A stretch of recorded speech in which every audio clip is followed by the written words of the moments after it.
Where can you find something unique, trendy, or classic? Right here in Elmhurst City Center, the perfect downtown destination. We have novelty shops, high fashion boutiques, and a wide variety of restaurants. Our historically restored movie theater and boutique bowling alley provide entertainment for the whole family. Elmhurst City Center caters to customers with special sales and a super selection of merchandise. Our shop owners are friendly and very willing to please. And there is plenty of free parking in conveniently located parking decks. Elmhurst City Center also sponsors exciting events throughout the year. They are great fun for all. And don't forget the popular Elmhurst City Center gift certificate, available for every occasion and redeemable at over 140 locations. Elmhurst City Center, where you'll discover good finds and good times.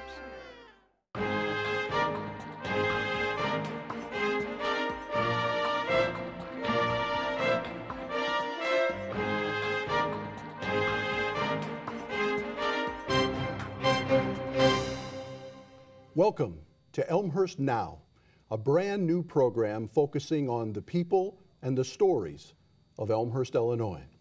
I'm Ken Bartels, and with us tonight, we have the still new mayor of Elmhurst, 6 months in office, the Honorable Pete DeCiani. And Mayor, welcome to Elmhurst Now, a show that you and I will be, after tonight, hosting together in the future. But tonight, you're the featured guest. And I want to start out with a question that you've probably been asked 100 times, maybe more, and that is being mayor what you thought it was going to be like? Ken, it's everything I thought it would be like and even more. It's a great position to be in. I'm so happy I did run for mayor. I'm happy to be the mayor. First of all, I'm honored to be elected by the populace and to serve as the leader of our community, and it's a thrill. It's a ton of work, but it's a ton of love for the community that I have, and I'm very passionate about Elmhurst, and there's no, I think, better way to make a difference in this community than to be the leader and to have a say in what our community looks like in the future. So yeah, I'm very happy with the position. It's everything I thought it would be and more so. There's a lot to it, but I'm catching on quickly, and we've got good staff and good people around us that make the job a lot easier. At the same time, specific challenges, some things that in the first 6 months, and I'm not talking specific things like the budget, which we'll get into in a few minutes, but any unusual challenges that you wound up facing that maybe you didn't anticipate? Well, the day I was sworn in, the next day we were, Mr. Borchert and I were traveling down to Springfield. I was actually with a couple of the Alderman Morley and Alderman Nybo, lobbying some pension reform bills that we were working on in Springfield. And on our way back, after spending the day in Springfield, we got a call from Leo Franz in the car, and we had our first swine flu outbreak. So that was my first little wake-up call as mayor. We had masks on order. We had our EMS people, our chiefs, all ready to gear up to deal what we had to deal with. So all of a sudden, I realized now I'm the chief executive officer of the city and kind of the go-to guy. So it was really kind of hit home that 40,000 people right. that you're responsible for in, right. in a very global kind of sense. Absolutely. So it was a little taste of my first day. Well, one never knows right. The direction that the day would take for the mayor and the leader of the city. Let's talk about balance just for a minute. You've got a young family, you've got an entrepreneurial business that you've been engaged with since high school. You have civic involvements that are very important to you. And oh, by the way, you're also mayor. How's that balance achieved? And I know 6 months in, it's a balance. It's probably still a tightrope walking act of sorts. But how's that balance working out, or how are you working on that balance? Well, the balance sometimes can be challenging. I have 3 young children. I have a 6-year-old daughter, Brianna, and I have an 11-year-old son, Peter, and then a 13-year-old daughter, Natalie. So, and I have a great wife that I love and adore. So having a small family, or having a young family, not necessarily a small family, is challenging enough. But you know, the reason why I ran for local office is it's a lot easier to balance, I think, family and business if you're local. And, you know, I've got the flexibility, fortunately, being self-employed. I opened up a printing company right out of York High School and worked my way through Elmhurst College, as you know. And so I think the reason why I ran for mayor was, one, I felt I could feasibly do it. I could be with my family, I could be home with my wife and my kids and be there for them and still run my business. So it is challenging sometimes because there's a lot going on, not only in the city, but also with my own business and my own family. But you make it happen, you make it work. It's maximizing your time and making sure you're efficient with your time, making sure you rely on staff because you can't do it all yourself. And fortunately, I have a great city manager, Tom Borchert, that helps me with the day-to-day work at City Hall, so I can more do the policy making along with the aldermen and the council, and leave the day-to-day work to Mr. Borchert. But the phone still rings, and you got to answer it, and constituents want to be heard. So there is definitely demands. Let's shift for a minute to a pretty significant thing that I know you're dealing with. We're right in the midst of the tax levies and early budget planning for the 2010-2011 Elmhurst City year. I know there are specific challenges, but in general, what's the economic status of the city of Elmhurst as you see it? Well, coming into office, I expected, I knew we'd have challenges, and I ran on, you know, being a businessman and being able to make tough decisions and being able to prioritize and be fiscally responsible, but at the same time providing a high-quality life, which I think people come to expect in Elmhurst, at a low tax rate. Not the cheapest, but a fair tax rate. And coming into this, we thought we were going to be looking at about a $3 to $4 million budget gap for next year's budget.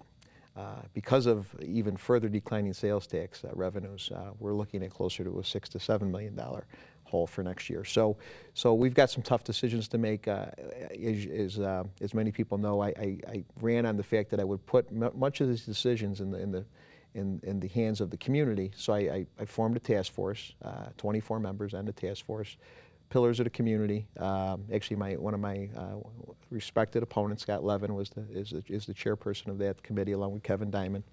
And I think we've got 7 or 8 CPAs, 5 or 6 MBAs. We've got seniors, we got men, we got women. We've got representation from every part of Elmhurst, and to look at what we value, what we need to do in the future, what do we want Elmhurst to look like? What do we expect? And they've given us some very good recommendations, which we're going to be acting on soon, so that we can make some tough cuts, but at the same time also look for new revenues so that we can afford to give the services that are so critical and so important, even more so in a demanding economy. I knew it was going to be challenging, but at the same time, Elmhurst is always the type of town that steps up when the challenges are here. We've seen it with referendums for our schools. We've seen it with rebuilding our libraries and parks.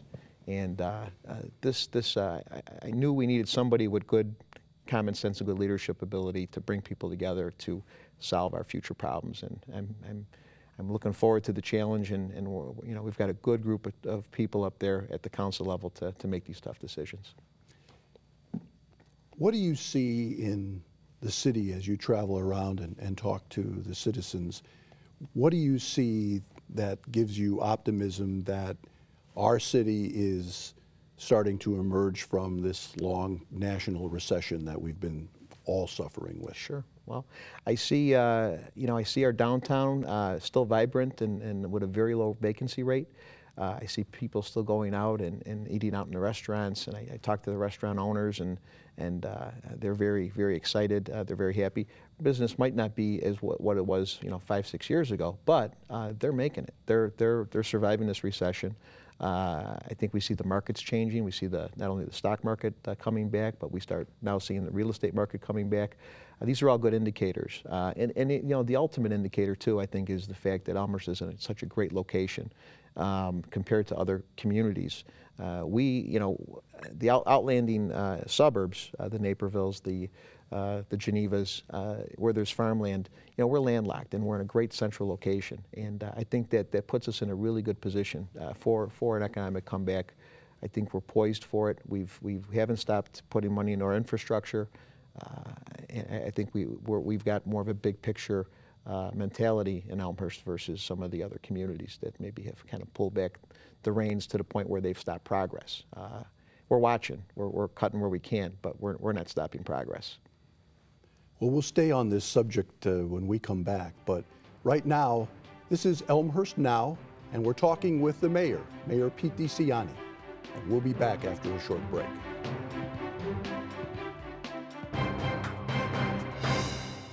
Visit elmhurst.org to explore the new City of Elmhurst website. Find out the latest Elmhurst news, pay utility bills and parking tickets, report concerns, and much more. Elmhurst.org is an ideal way to discover what Elmhurst offers your business, your family, your life.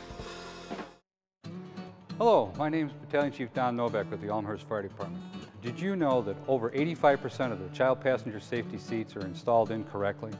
Here at the Elmhurst Fire Department, we offer a free child passenger safety seat inspection. All you need to do is call City Hall at area code 630-530-3090 for an appointment. Area code 630-530-3090. Because we care about your children.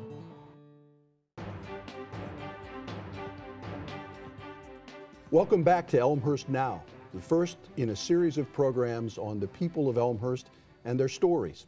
And we're here talking with the mayor of Elmhurst, Pete DiCiani. And Pete, we were talking about economics, and I have one more economic question for you, and that is the whole subject of economic development. Those two words together, as we go forward as a city, economic development, which is an additional resource-based opportunity. Short, long term, what are your thoughts on that? Well, first of all, economic development is a big part of the future of Elmhurst and will be in my administration. In fact, the task force, one of the strong recommendations that they made was not only the fact that we have to fix the structural imbalance, but we also long-term have to bring in economic development for new growth. It's really the driving force behind funding our schools, funding the future of our city to keep our tax base low. We've got some great projects happening, even in this tough economy. We have a $500 million new hospital being built, the Great Elmhurst Memorial Hospital, which I'm a proud mayor to have that right in our backyard, which will be right along the Roosevelt Road corridor there. And I think that's going to bring a lot of economic opportunity for the southern end of Elmhurst, the York and Butterfield corridor there. I think we're going to see a nice shot in the arm for that particular area. We've got a lot of areas that are in need of economic development, and I think we need a progressive board that's willing to identify those areas and look at tools that will incent those areas. We've got York and Villette, we've got even York and Grand with the car industry somewhat in flux. We've got some opportunities up in the industrial park and around the Grand Avenue area too. With O'Hare expanding as well, we are also trying to embrace that so that we can take advantage of that economic opportunity as well. There's some downside to O'Hare, but it's happening. So we're looking at how we can get access to 294 off of Grand Avenue, which will hopefully pump some traffic into our car dealer row there on Grand. And but we've got a lot of great things happening, a lot of great opportunities. I'm working with IDOT and the Tollway Authority to work on those ramps. I'm working with the fellow mayors, Mayor Soto from Bensonville, Mayor Sherman from North Lake, on a turnaround on North Avenue and 294, so we can divert some of the westbound traffic that's happening there. So, but all of this evolves around one thing, and it's economic development, which is much needed. That's what's actually kept our tax base. We're the lowest taxing municipality in DuPage County, with the exception of Oak Brook, which has no city tax. That's because we've been very progressive. We've embraced business, embraced economic development, and I will continue as a mayor to do that. I'm going to shift a little bit and get off of economics for a little bit.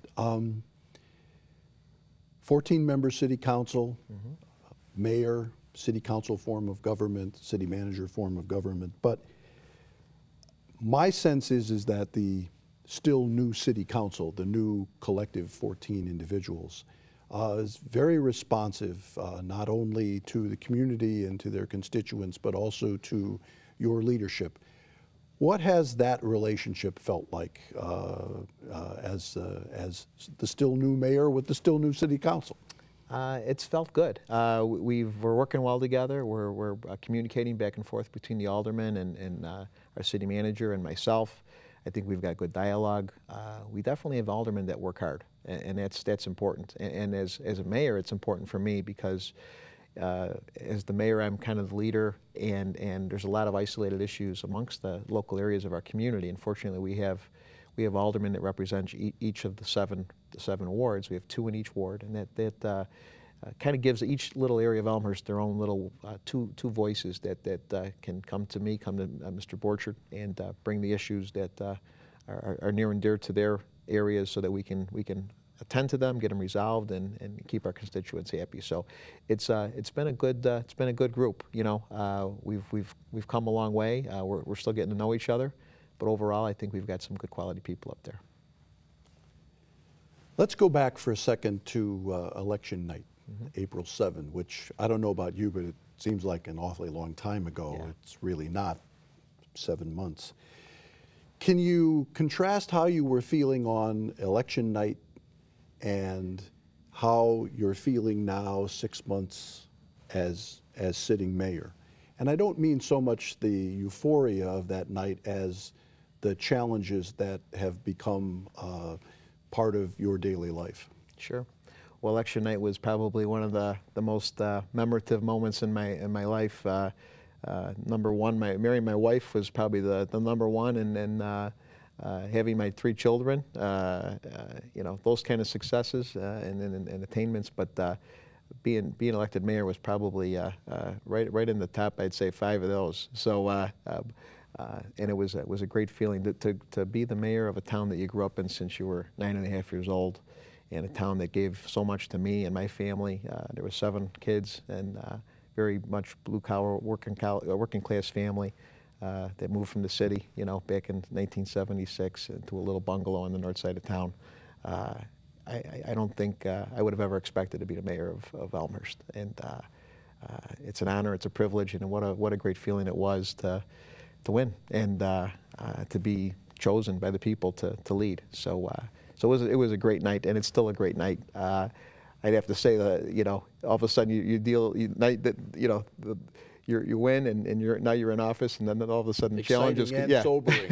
Exactly. Right. Yeah. Then the challenges start coming. But you know, it's a great feeling to be part of the city, to be the leader of the city, to be able to deal with the challenges, and know that I think a good group of responsible people really care about Elmhurst, and we're going to make sure that the town gets through this economy and moves forward and is a quality town.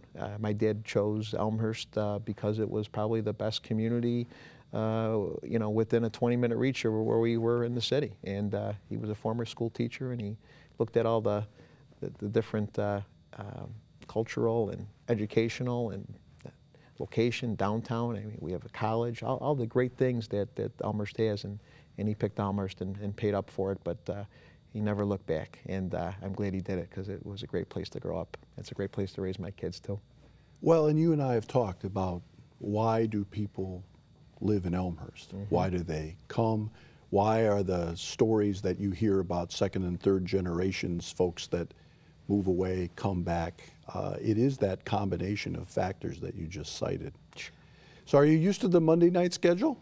Yes, it's getting used to it. That sometimes they go a little late, and but yeah, I'm getting used to the routine, you know. And I've got it. I was going to the city hall every day for a while there and trying to put an hour or 2 a day in, and now I've got it broken down to Mondays and Wednesdays, and then the cell phone is always on me. And then all the events that you have to be at in the evenings. So it can be challenging with time, but it's definitely, there's no better feeling to walk through your town and see the vibrancy, and see the energy, and see the kids and the families and the seniors than to be the mayor and to say, hey, I'm helping this along. I'm making it a little bit better. Well, it's been an absolute joy, I would believe, for you to be able to enjoy your hometown, or nearly your hometown, in all facets and in all ways. And when we come back from our next break, which is coming up here in a second, we're going to talk about something else that I know you're very passionate about, and that's Biancas Law. We're at Elmhurst Now, It's a story of Elmhurst, its people and its stories. And we'll be back after a short break with Mayor DeCiani.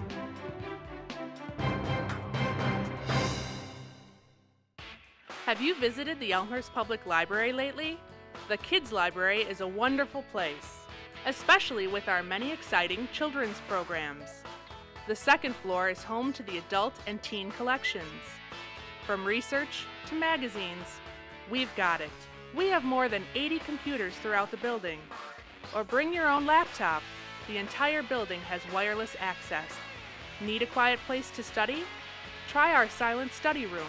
Book one of our spacious meeting rooms for your group. Our convenient book drop and drive-up window make picking up and returning library materials a breeze. And don't forget, EPL is open 24/7 online at elmhurstpubliclibrary.org.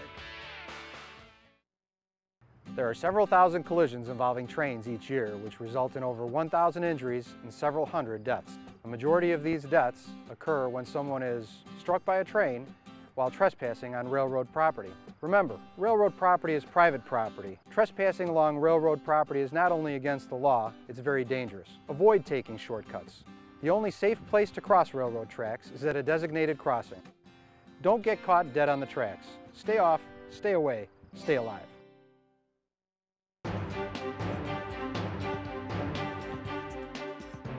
We're talking to Mayor Pete DeCiani on the premiere edition of Elmhurst Now. And Pete, before we went to break, I told you were going to talk about Biancas Law. And Biancas Law, as it relates, if you would answer the question as it relates to you as a father, as a proponent for advocacy of autism rights, and then what Biancas Law locally is starting to mean nationally. Sure, sure. Well, Biancas Law for me was an inspiration to help end the discrimination against our country's #1 medical condition afflicting children, which is known as autism. And my youngest daughter, Brianna, has autism. She's had it for about 3 years. And we were denied insurance coverage. I had seen many other families, and I thought it was just an isolated policy issue back when I was in my ECAF days, and I was president and director of ECAF. Didn't think it was necessarily an issue that was an overall condition issue until it hit home for us. And when it did, I looked at really how could I fix this problem, and it was legislation. My father was a former insurance agent and retired at the time, and actually I was licensed years ago thinking I might eventually get into his business, but so he challenged me. He said, you know, if there's anybody that could fix this, it's you. You understand government, you understand policy, you're a smart guy, you understand insurance. I taught you everything. And so we looked at other states that had fixed the problem and came up with the Illinois bill, which was now known as Biancas Law, and 10,619 children in Illinois now have coverage that about 7-8 months ago did not have coverage. So it's a great joy, it's a great feeling, it's a great sense of accomplishment, knowing that I was able to change the lives of many, not only my daughter, who was getting the care because I could afford it, but the kids that really couldn't afford the care, and people were losing their homes and challenged on whether they could pay their mortgage or they can get their kid better. And it's just something that was unfair and it was unjust, and fortunately now it's fixed in our state. And it's become a national model. Well, yeah, we were the 8th state to actually have the coverage passed, and today there's 16 states now with the law, Biancas Law in the books.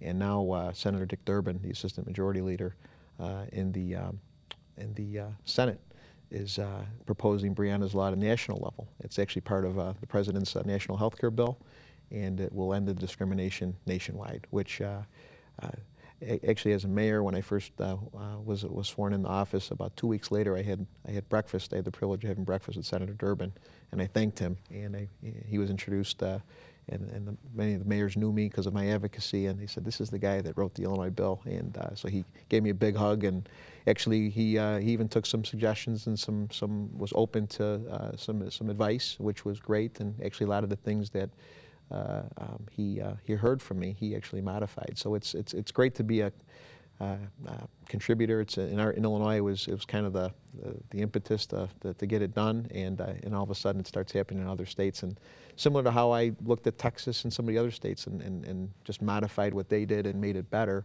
added a little DCNE love to it. It keeps on going, and that's what I think legislation's all about, and helping people is all about. Well, and it's a great example of citizen advocacy. Right. Maybe the best example that I've ever seen, locally at least. I'm going to shift gears again and perhaps explore a few personal things, and that is you were a York cross-country runner back in the day. You still run? I still run. I ran yesterday. Actually, I talked to Coach Joe Newton today. They just qualified for nationals. They won the regional, and now they're going to nationals, and they may be up at the council. Hopefully getting a national award honor from the mayor and the council. They were 17 points away from finishing first in state this year. They took third. Still very respectable. Oh, absolutely. Most teams would aspire to be in the top 5, and just a great experience. I ran for Joe for 4 years. You know, I wasn't his best runner. I was a wrestler that was looking to cut weight, but Joe got me to break a 5-minute mile, and I was fortunate to be on the first team ever to win 4 straight state titles. And the man instilled passion in me. He's instilled a work ethic and things that I use every day in life. So the coach was the best. Well, you're probably not classically wrestling anymore, but any other hobbies you want to share? Anything else you like to do? I know last summer I saw you playing softball, but...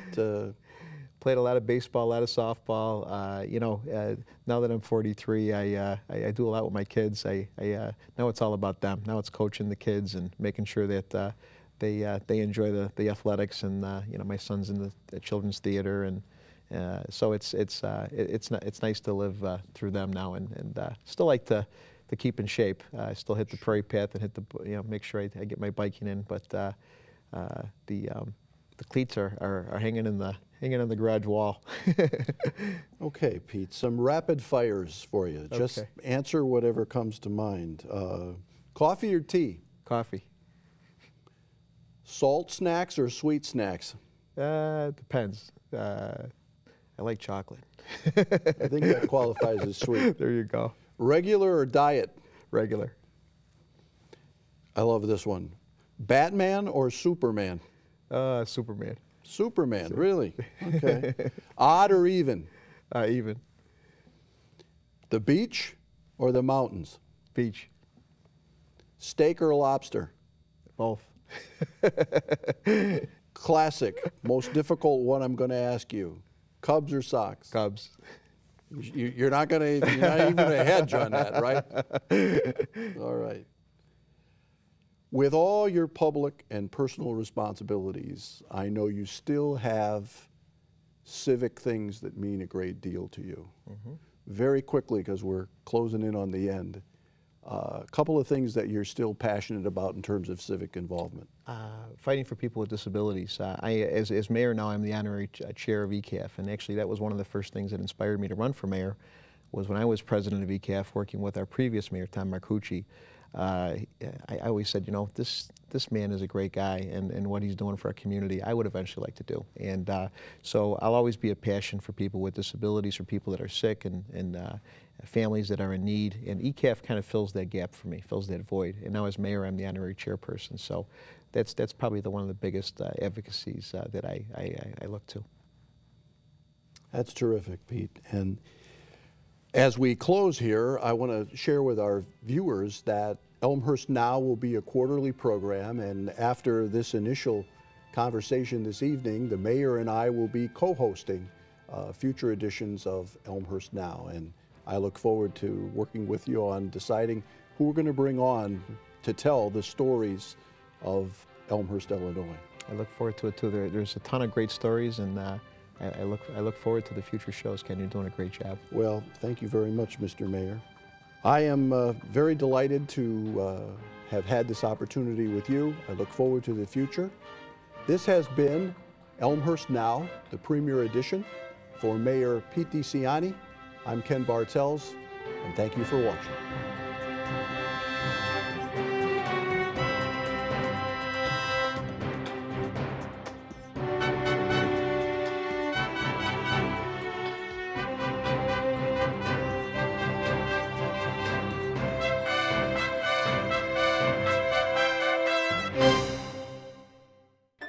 1 in every 150 children is diagnosed with autism. Autism is treatable. Recovery is possible. To learn more about autism, contact the Autism Research Institute at autism.com.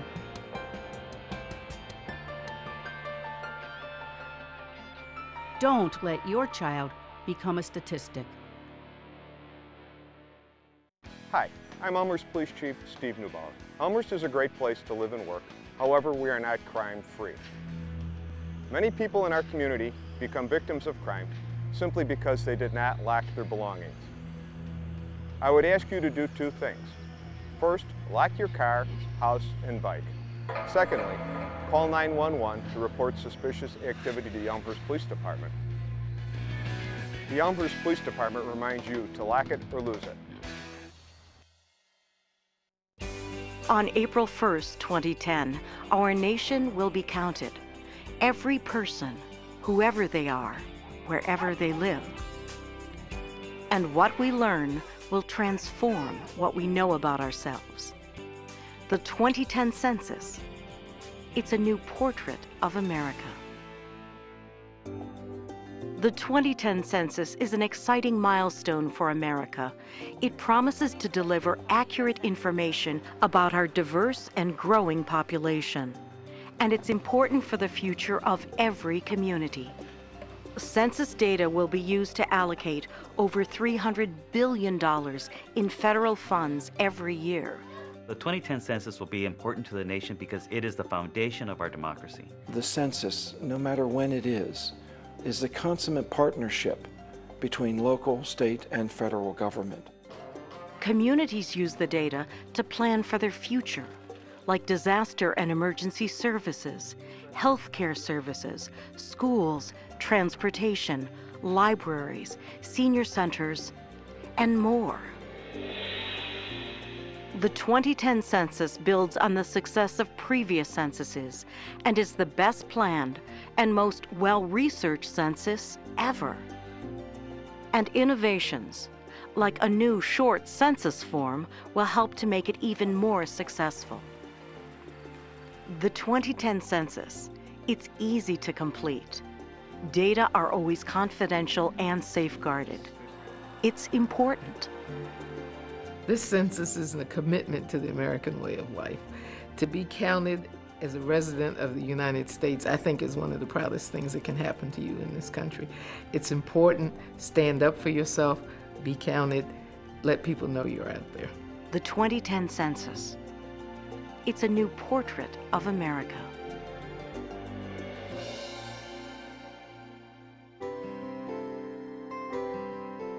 A photograph, a time and place, a picture holds a moment's space, a portrait of hopes and dreams, telling the story of our times. And for now we know that we're changing fast, and for now it's clear that we've left the past. America, let's celebrate. We're proud and we stand tall together. A portrait of us all.